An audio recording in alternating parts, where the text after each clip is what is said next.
Okay. Okay, hi everybody. Sorry for the technical issues. Okay. I'll wait a second for everything to catch up and readjust the camera. Okay. Hi everybody, welcome to Relish. I'm Alli, I'm a nutritionist, a yoga teacher, author of the smoothie book, and I'm here to talk to you every week about nutrition topics.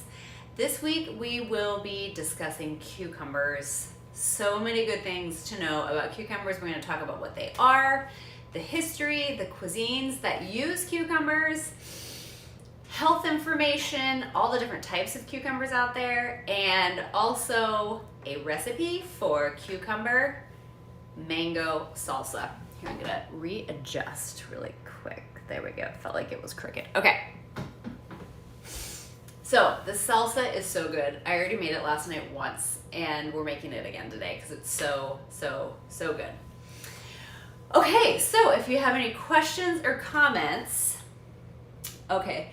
I was just looking at our chat. If you have any questions or comments, please put them in the chat. I love to have a conversation during the show. So please join it.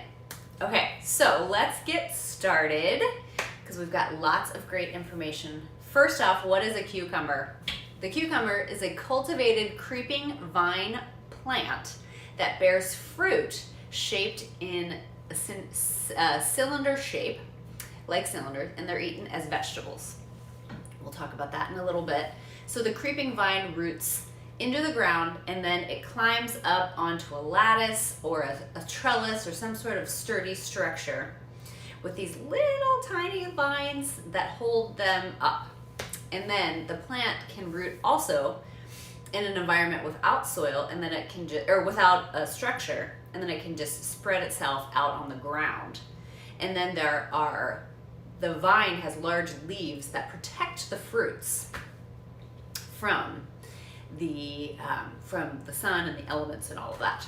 So, history of cucumbers. Cucumbers were they originated in South Asia in India, and they're grown on almost all the continents. Around 2 to 3 millennia BC, the early Indian civilization domesticated cucumbers and started adding them to their cuisine. And as time went by, their manufacturing expanded and they were able to grow a lot, share a lot with other countries. And in the first millennia BC, they started trading with Middle Eastern civilizations and Europe. So cucumbers moved from ancient Greece to Rome to Europe to China to all over the world, and eventually became the 4th most widely cultivated vegetable in the world. I didn't know that. That's so interesting that it's that popular. But as we'll see, it's featured in a lot of different cuisines as well. Okay, so in 2010, worldwide cucumber production was 57.5 million tons. That's a lot. With the majority of the world's production and export being located in China. And the cucumber is classified as a pepo, which is it's a type of botanical berry with a hard outer rind and no internal divisions. But like tomatoes, we eat cucumbers as a vegetable because we eat them in more savory dishes than sweet. So I learned this about what a fruit actually means in botanical terms. A fruit is the mature ovary of a flowering plant and is used by the plant to disperse seeds. And then any other edible part of the plant is considered a vegetable. So cucumbers are fruits. They are the ovaries because they have all the seeds, but we eat them as vegetables. Interesting, huh? Okay, so what are the cuisines that use cucumbers? So many. I'm going to name 2 handfuls worth.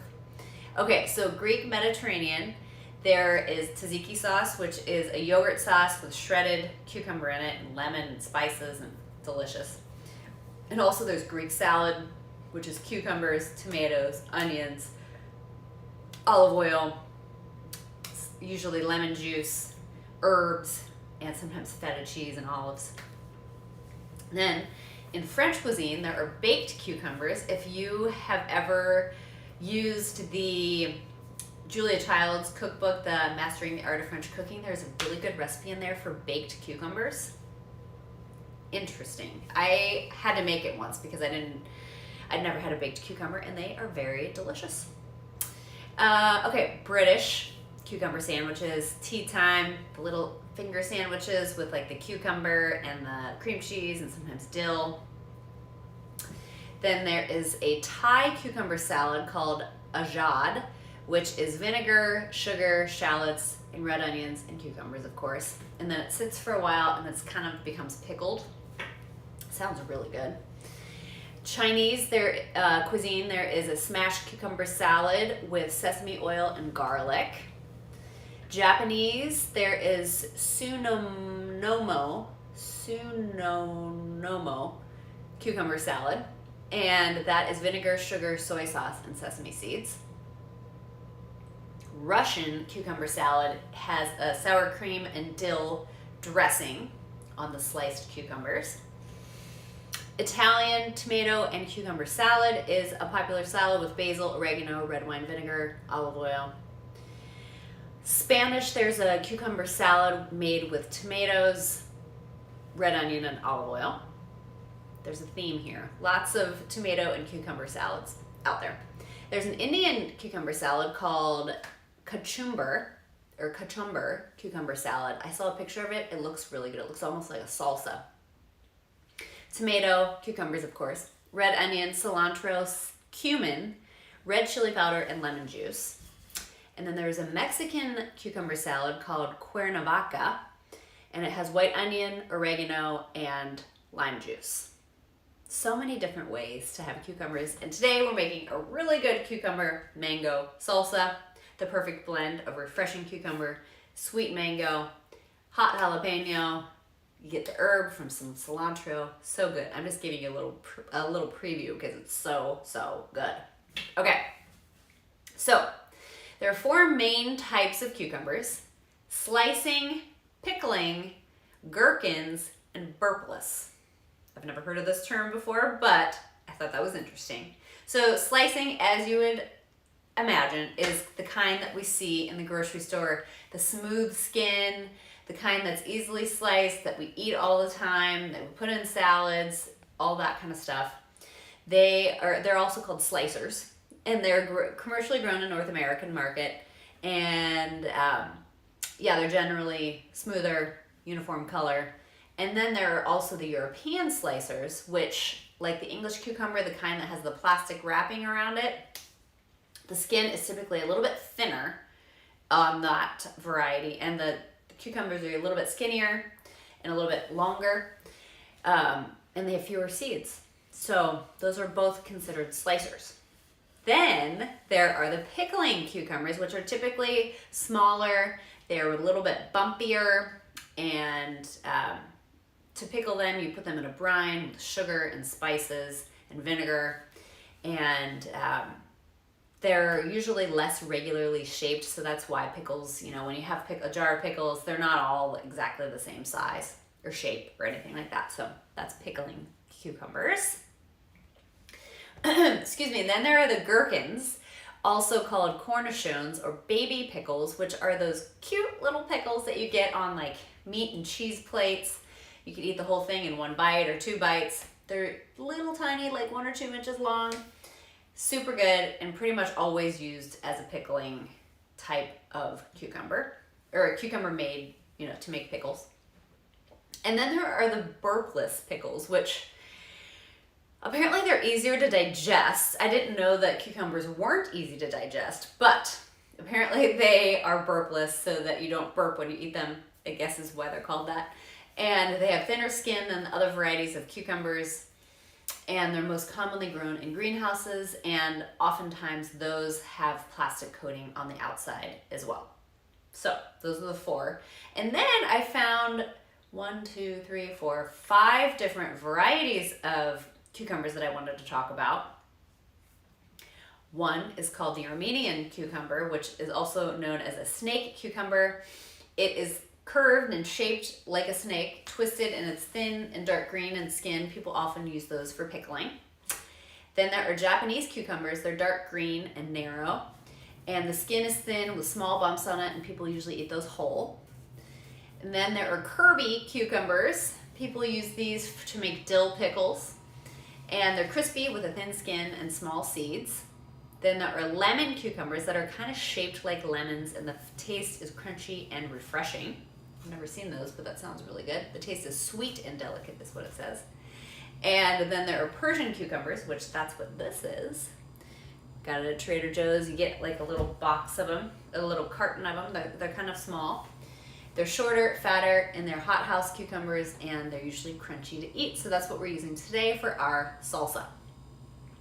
Okay, so health information. Cucumbers are 95% water, 4% carbs, 1% protein, and negligible amount of fat.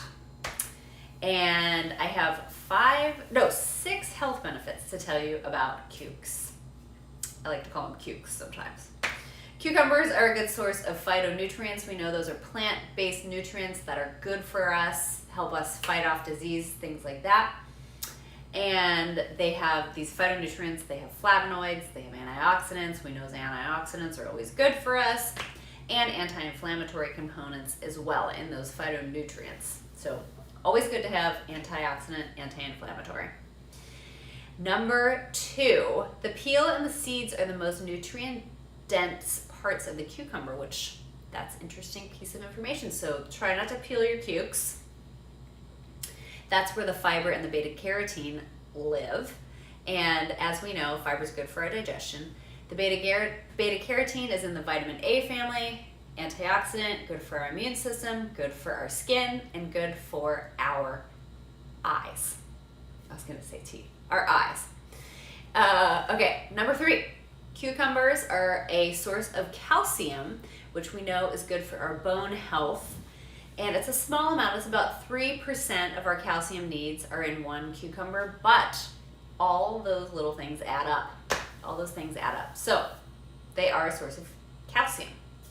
Cucumbers also have a cooling and soothing effect that decreases swelling, inflammation, and irritation on our skin. So when they show people that are at a spa or relaxing at home with the cucumbers in their eyes, it really does help. It really does help with puffiness and inflammation, and it can also help with sunburn. So you could put it on the affected area. And number 5, cucumbers are a good source of vitamin K, and as we're finding out, is also important and good for bone health. So vitamin K helps us absorb calcium better. There are 2 studies that have been done, or that I found out about. They're both in the American Journal of Clinical Nutrition. And one of them found that low vitamin K levels were associated with low bone density in women. Not men, but in women. And then there was another study done where low intakes of vitamin K were associated with an increased risk of hip fractures in middle-aged women. So it's important for us to get our vitamin K, ladies, so that we can have our strong bones. Okay, and last but not least, cucumbers are hydrating. 95% water, that's really, really good. So it's good for our skin, good for our digestion, good for our circulation to stay hydrated. So eat your cucumbers for hydration. Okay, so are there risks in eating cucumbers? Well, not huge risks, but if you have the choice, choose organic, just because pesticides do live on those peels and we want to eat the peels. So the conventional kind typically have pesticides. Organic and conventional do have the wax. Sometimes you get the cucumbers with that thick, waxy feeling on it. But the organic version is a little bit more natural and better for us. But if you don't have access to organic, it's better to eat the conventional rather than not eat the cucumber at all. So eat your cucumbers if you have the choice, and if you want to, choose organic. And also the vitamin K in cucumbers is significant enough that you should ask your doctor about eating cucumbers if you take blood thinners, because that could interact with the medication's effectiveness. So talk to your doctor about eating your cukes. And what are the best ways to store cucumbers? In a drawer in your refrigerator is the best. Or if you've chopped them, put it in a container in your refrigerator. Okay, so that is the information that I have about cucumbers. I really am excited to share this recipe with you. You can find it on relish.com. It's by 2 Peas in Their Pod. It is called Cucumber-Mango Salsa, and it is so good. So I want to tell you what we had it on last night. I make this really good jackfruit taco recipe, which I also got from relish.com. It's jackfruit with barbecue sauce, ginger, garlic, onions. It's so good. So good. And actually last night I added a little bit of chicken because I didn't have a lot of jackfruit. So there was some chicken in there for some extra protein. We had that on a taco or on a corn tortilla, and then I made this salsa, and it was a perfect combination for a taco with barbecue, jackfruit, and chicken. But it's really good for dipping. I dipped my chips in it too. And it could be good on a salad, in a wrap. So many options. Okay, let's make some salsa. Let's make some salsa. I've already chopped everything just so we don't have to spend the time watching me chop. It'll be easier. Okay, so I just want to show you this display of the ingredients because it's pretty fun. It always just makes it so much more appealing to make a recipe when all the ingredients are all ready. Okay, so I'm just gonna point everything out actually. Mango, cucumber, jalapeno, red onion, move that, limes for lime juice, and cilantro. Yum. And then we have some cumin and some salt. The recipe doesn't call for cumin, but I put it in last night and it's really good. Okay, so we have 1 cup of cucumber, any kind of variety that you like. I use the Persian ones. So 1 small Persian cucumber or 1 cup chopped cucumber. Then this is a mango. I bought the frozen, we always have frozen mangoes at our house because our son likes mangoes, frozen mango. So I just defrosted them for like 10-15 minutes, chopped them into tiny little cubes. There we go. These, and they got nice and defrosted now, so they are not frozen. But you can, of course, use fresh mango as well. Okay. Next, we have 1/4 cup of chopped red onion. You could use any kind of onion, but the recipe does call for red onion. So, here we go. 1/4 cup of chopped red onion.